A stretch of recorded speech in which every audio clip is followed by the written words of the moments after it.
now? A whole hour? We still don't know what's happening.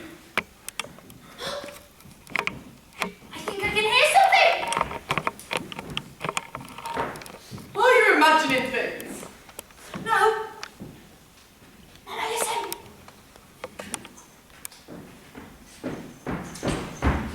It's our doctor. No, it's Dobchinski. It's our doctor. It's Dobchinski. Our doctor.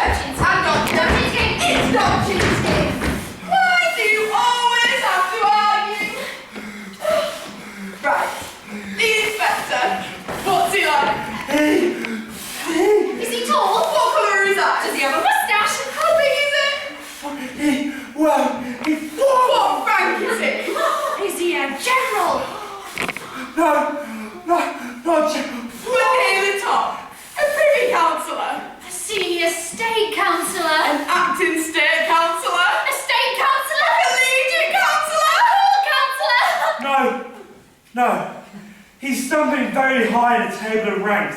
You can tell he's very well educated in a very dignified manner. Oh, tell us more about him then, come on. Well, at first he was rather standoffish, got annoyed, complained about the inn, refused to come to your house, and ranted about going to prison. But as soon as he could see that your husband was well-intentioned, his attitude changed completely. Thank heavens everything went quite smooth from then on. They've got to do straight to school, the courtroom, and the hospital. I sure hope it does go well. I must admit, I was scared to death. Oh, look, nobody cares what you felt. Just tell us, what's he like? Old? Young? Young. Young! Ish. Youngish. Not old. With a maturity beyond his years. Permit me, sirs, he says, to visit your hospital. Permit me to visit your educational establishment. All in a grand and dignified manner. He says, I love reading and writing, but cannot do so. He says, I cannot do so because my room is a little on the gloomy side. Yes, that's the person. What's he like? Fair? Dark? Darkish, with eyes that follow you around the room. It's a bit scary. Oh, your husband wrote his note for you. Oh, give it here then. Dearest Pumpkin, I have very important news. It all began rather badly, so I decided to put my faith in God and in a large bowl of beetroot soup with sour cream, 1 ruble 25 kopecks. I don't quite understand. He wrote it on a whole bill. I see. So I decided to put my faith in God and in my own best instincts. So as quickly as you can, prepare a room for our important guest. Give him the one with the yellow wallpaper. He's coming to stay!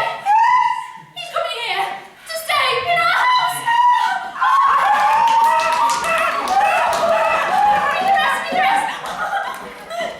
There's no need to prepare lunch for him today as we plan to feed him at the hospital, but be sure to order up plenty of wine.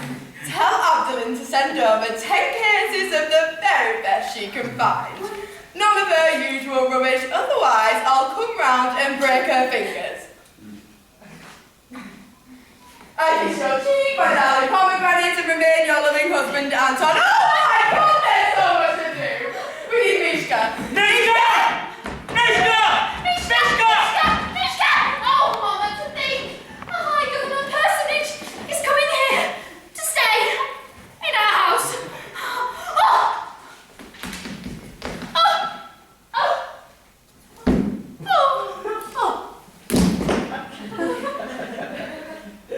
Mishka, where have you been? Don't answer back. Run over to the wine merchants. But wait, you'll need the note for Abdelin. Make sure he gets it in person. Wait, no, I need you here. You'll give the note to the coachman. He'll take it up to Abdelin's with the carriage and fetch the wine. As soon as you've done that, prepare the room with the yellow wallpaper ready for our guest. I want a nice rug put in there, and a wash bowl, and a bed. and wash the floors and wipe the windows. And put a box of cigars on the bedside table. And get those turnips out of there. If you'll permit, I'm going to go see how the inspection's going. Well, go on then, I'm not stopping you. Right, goodbye. Maria, pull yourself together. It's time to get ourselves ready. The man is from Petersburg. We mustn't make fools out of ourselves. I think you should wear the long brown dress with the beige highlights. The long brown one with the beige highlights. I look awful in that one. I think it's very becoming. Oh, for heaven's sakes, Mama, I can't think why you bought it for me in the first place. The magistrate's wife has one just like it. No, I'll wear an off-the-shoulder one in pale violet. Pale violet? Why pale violet? Just to spite me, I suppose. No, a sensible brown one will look much better alongside mine. Why? What are you wearing? Vermilion. The silk one from Paris. I think it makes me look quite youthful. Vermilion! You don't suit Vermilion. I don't suit Vermilion. You don't suit Vermilion. In fact, you don't suit anything. Your eyes are wrong. Oh, well, thank you very much. What a nice thing to say to your own mother. There's nothing wrong with my eyes. Men have blown themselves off cliff tops because of my eyes, which is more than can be said for any man that's met you. Right, I'm going to change.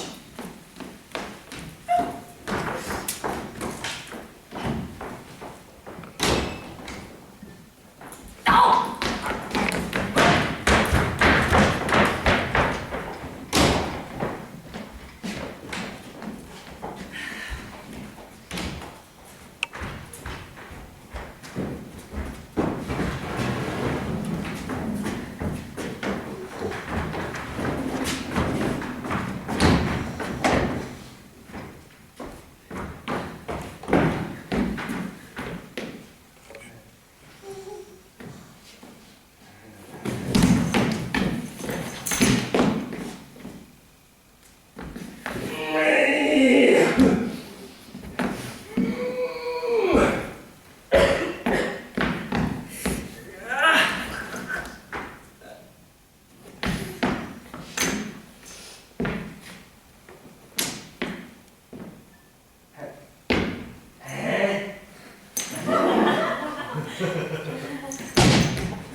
Where's that for this? I'll take that. Bloody hell! What's it like, mate? I'm not frustrated in. Right, so, when's the general arriving? What general? Your master, My master, the general. isn't he? What? A general? No. No, No doubt he could be. could be. Could be even higher than the general. If you wanted to. Right, so, which is he, higher or lower? Well, his general is higher. Much higher. Look, I can see you're a bright girl. Can you rustle up something to eat? It's not ready. If he's higher than a general, you'll not want to eat your normal stuff, will you? Later on, they'll let you have some of what your master gets. What do you have in the way of normal stuff? You know, porridge, pies, stuff like that. Porridge and pies will do nicely. I'm not fussy. Go on then. Kitchen's through there.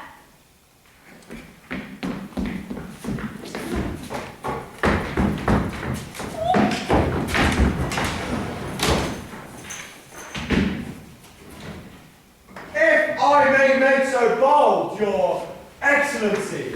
I'd say that in other towns the officials only think about themselves, whereas here we have but one thought, which is to be eternally vigilant in the observance of our duties, in the humble hope of thereby obtaining the approbation of our superiors. It wasn't a bad lunch.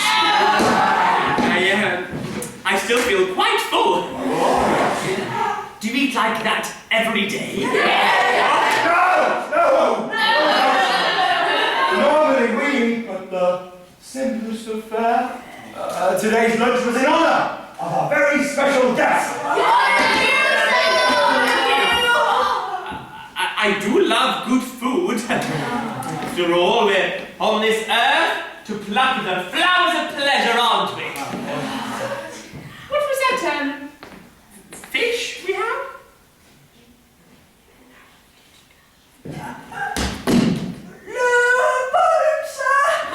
It's a very fine fish.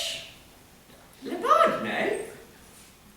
Well, it was jolly tasty.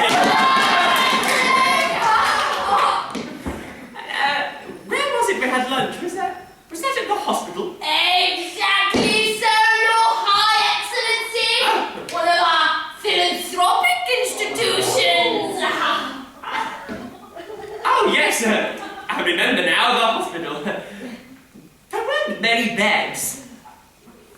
Not many patients. Have they all got better? Oh, we only have a few. Oh. At the moment, thanks to the quality of the treatment, all the others have recovered. Ever since I took over the running of the hospital, they've been recovering like flies. In fact, the patients hardly arrive before they start recovering. I put this down to the fact that we value honesty and good order over expensive medicines. Well, it's the nicest hospital I've ever been in. Oh, thank you. Excellent food and plenty of wine. Very clean nightcaps. All in all, I must say you've been most kind. It's not every town that gives new visitors a guided tour. If I may make so bold, Your Excellency, I'd like to say that it all stems from the work of the mayor. And believe me, being mayor is no picnic. There's so much to think about.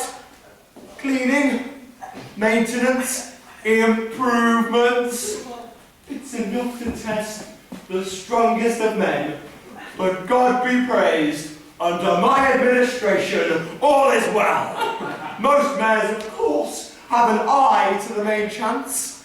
Not me. Oh, please. When I go to bed at night, I lie there thinking, dear God in heaven,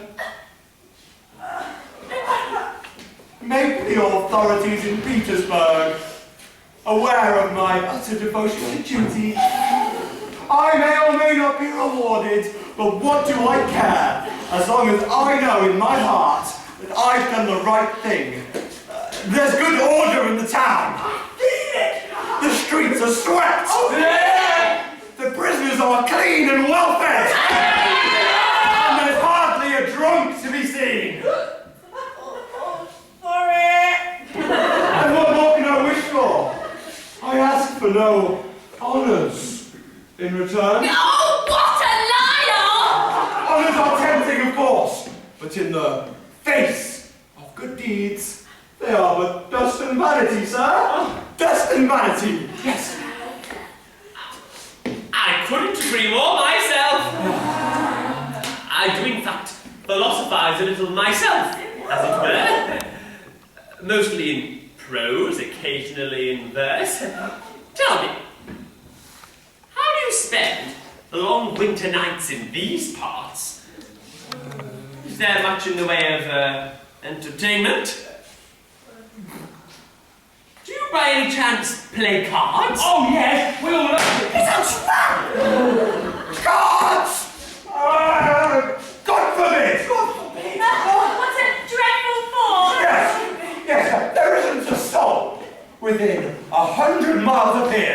who'd as much as touch a pack of playing cards. I personally have never even seen a playing card. I don't think I'd even recognise one if I saw. And if I did see one, I think I'd be sick on the spot. Cards, sir, not for me. My time is devoted to serving the state.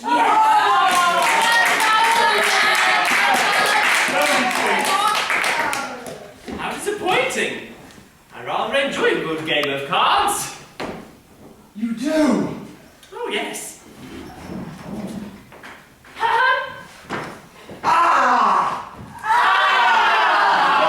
Ladies, permit me to introduce my familial arrangements.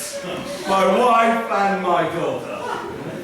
Madame, how happy I am to have, as it were, the pleasure of seeing you.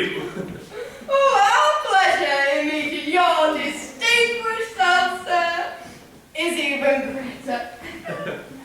Permit me to contradict you, ma'am, for no pleasure on earth could be greater than that of seeing you. Your compliments know no bounds, sir. I most humbly beg you to be seated. Oh, to stand next to you, ma'am, is pleasure enough. But if you absolutely insist on my being seated, then I shall sit. How happy I am to be sitting next to you. Oh, sir, I'm not worthy. I assume that after Petersburg, travelling in the provinces must be very disagreeable. Oh, extremely disagreeable. When one moves in the best circles and then one suddenly finds oneself on the road, well, comprenez-vous? The filth of the inns, the dark ignorance of the people. I must admit, if chance had not compensated me so richly... Oh, how you must have suffered! On the other hand, ma'am, at this moment in time, I am very, very happy. I can scarcely believe it. You honour us, sir, with your very presence. I am undeserving. You, ma'am? Undeserving? Impossible!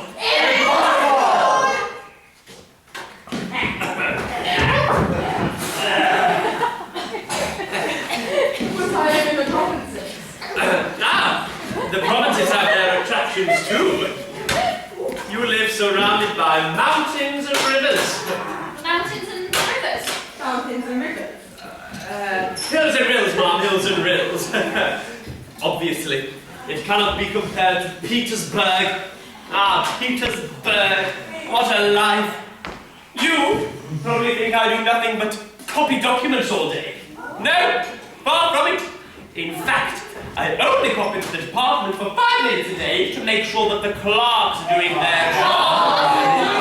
I have high pursuits. I know some very pretty actresses. I write for stage occasionally, you see. And what do you write, if I may ask?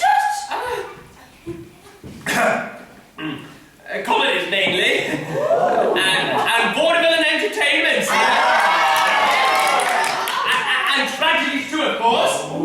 Yes, I have a lot of literary friends.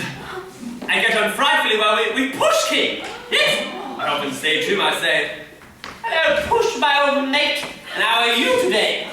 And he says, "As quick as a flash, I'm fine, Kalashnikov, my old mucker, and how are you today?" Always up for a good laugh in his Pushkin. How wonderful it must be to be an author. Well, I've read your work. Yes! My writings are quite numerous. Such as? I've written. Ivanhoe, that's mine! Yes! And the Barber of Seville!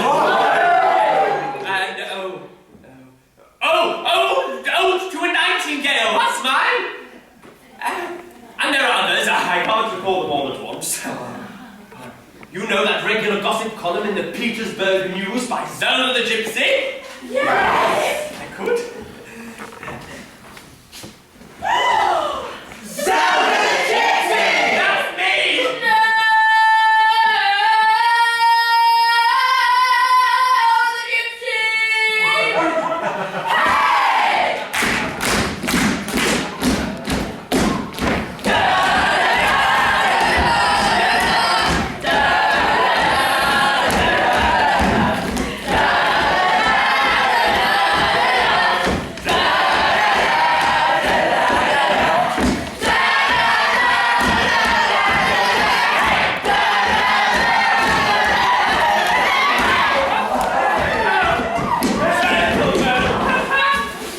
Do me the honor of calling upon me when you are next in Petersburg. I'm also known for my balls. Oh, I can imagine the taste and elegance of your ball. You have no idea. You come, and on the table you will find 700 rubles worth of watermelon. You will be served soup, shipped direct by steamer from Paris. Lift the lid of the tureen, and you will be enveloped in an aroma which of life has never been found in nature. Oh, and in the mornings, you should see my drawing room in the mornings. Princes and counts rubbing shoulders and buzzing like bees. That's all you can hear is buzz, buzz, buzz. And sometimes, of course, you'll even see a government minister in there. A government minister? Yes, parcels arrive addressed to His Most Supreme Excellency. For a while, I even ran a government department. Curiously, the boss had gone off somewhere. Nobody knew where. Naturally, rumours were rife. Who would replace him? When? And how? There were several generals interested in the post, but in the end they realised, well, they just weren't up to it. It looks easy, but actually it's devilish hard. So soon enough, of course, they realised there was only one man for the job, and in seconds the streets were filled with messengers. 35,000 of them found out all over Petersburg looking for me. What post are you offering me? I asked, when they finally found me at my home. Oh, please, your high worthiness, they begged. Please come run our department. I must admit, I was a little taken aback. I was in my dressing gown at the time. I wanted to turn it down, but I was afraid that the Tsar. Very well, gentlemen. Very well, I exclaimed. I shall accept the post, but you'd better watch your step, because I shan't miss a thing. No. And you know, when I went into the department, it was like an earthquake. Every single man in there shaking like a leaf. Yes, I'm not joking. I even gave the Privy Council a fright. Yes, that's the sort of man I am. I look any man in the eye, and I tell him straight, I am who I am. That's who I am. And I'm everywhere. I'm seen at court every day. I speak to the